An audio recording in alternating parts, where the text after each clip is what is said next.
North Harbor Link mga guys. Bali galing tayo ng Pasay. Dito tayo lumusot sa may kuan yan eh. Yan sa may Bitas. Yan sa may paakyat dyan. Yung sa Skyway. Ang tawag yung kuan yan, North Harbor Link. Ano? So galing tayong Pasay, papunta tayong North Luzon. Ayan, connection na yan siya. Diretso na yan siya sa may North Luzon Express Highway. Kasi pahawi na naman tayo ng kuan eh, Pangasinan. Yan, maganda guys. Medyo mas madali talaga tayo. Mapadali na tayo kaysa yung wala talagang ganyan. Yan, napakaganda ngayon. Dahil sorry.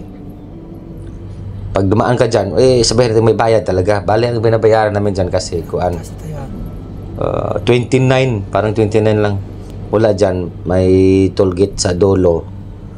Babayad kami ng 29. Tapos di ka nalugi sa 29 pesos mo. Kasi maluwag, walang traffic talaga. Kasi pag liko mo yan dyan, yung inaakyatan namin yan, pag liko mo dyan, pagbaba mo dyan, connection na yan sa Express Highway, North Express Highway yan, Pag dito ka naman sa kabila, papuntang kuan yan siguro, papuntang Mandawi Avenue, yung dito yung kabilang side. Ito naman papunta to North Luzon na yung bagsak niyan pababa. Continuous na yan siya dyan.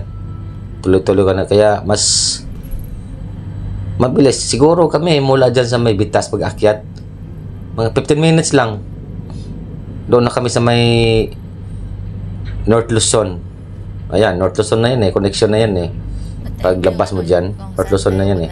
15 minutes na guys.